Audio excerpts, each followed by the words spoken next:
Hello and welcome to my December 2022 Budget Roundup video.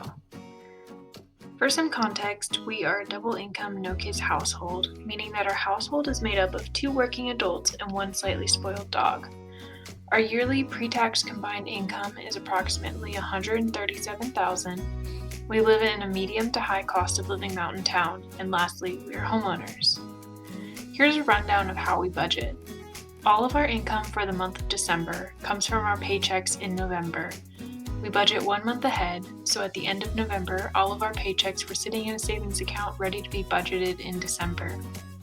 Additionally, we use a zero-based budget, meaning that every single dollar of our income gets put to work and has a home.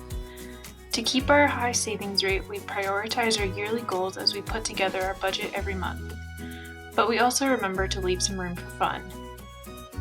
Our budget that we have really works for us. Over the years, we've figured out what works for us and what helps us successfully budget every month.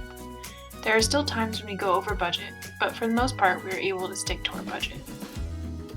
Our combined December income from our 9-to-5 W-2 jobs is $7,230. This is a pretty normal amount for us and means my husband did not work any overtime in the last month. Although we like the extra money working overtime provides us, it gives him a better work-life balance when he doesn't have to work any. First up are our debts, our mortgage and our car payment. We're not currently paying extra on these in 2022, so you'll just see the payment in full. We do plan on starting to pay down our car in late 2023. You can find more about that in my 2023 goals video. Next up are our bills. We spent $38 out of our $50 gas budget. Utilities include trash, water, sewer, electric, and natural gas. We have $300 budgeted and spent $274, which is great for the winter when our heat is running. We budget $120 for internet, but it is closer to $116 every month. Insurance includes term life insurance, car insurance, and home insurance. My term life insurance is higher than average because I live with bipolar 2 disorder. Lastly, groceries are $925 for the month. I shop every weekend for the week ahead, and there are 5 weekends in December. We budget $185 per week for all of our food, toiletries, and alcohol. Anything I buy at the grocery store goes into this category. We spent $470 on groceries this month, which is great.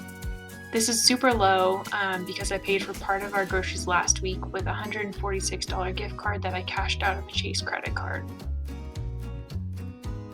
Subscriptions include Spotify and Dollar Shave Club, and that should come out to $30.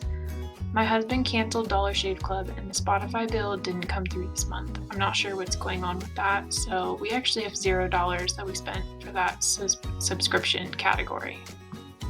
Then we have our individual spending money. We each have $200 to spend. These categories are a little unique and act as sinking funds. Whatever we don't spend goes into individual savings accounts so we can each save up for purchases in the future. I spent $109 of mine and decided to keep the $50 phone stand I bought on Amazon. In my last video, I thought that I might return that, but I ended up liking it, so I'm going to keep it. Additionally, I bought coffee out and donated some money to an event at work.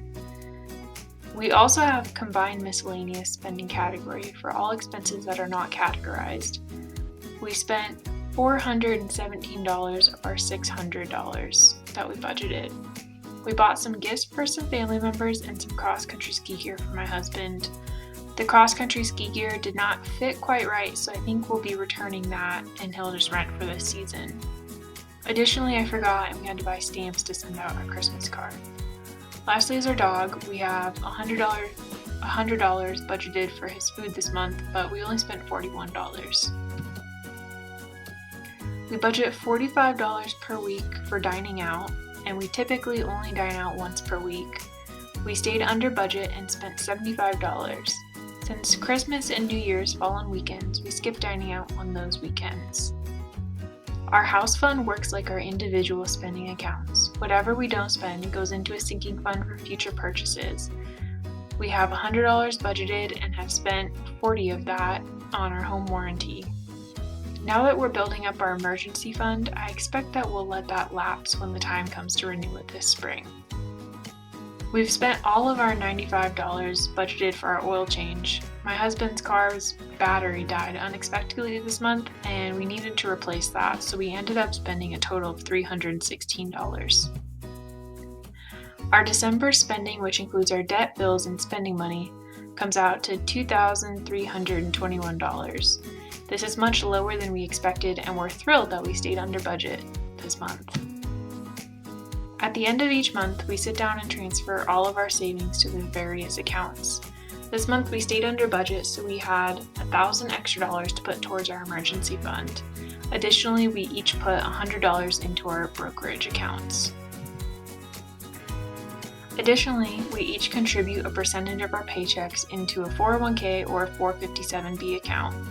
We estimate that these contributions are about $1,350 per month. We saved and invested $4,223 in December.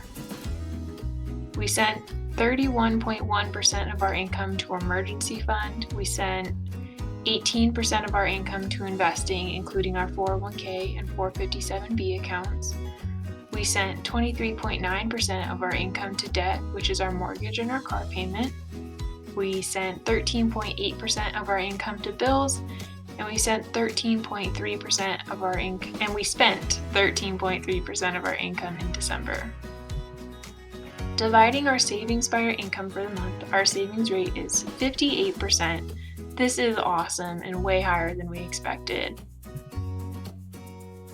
If you enjoyed this video, please like and subscribe below. Let me know how your December budget went in the comments. You can find me at 5polar.com or on Instagram at 5polar_. Thanks for watching!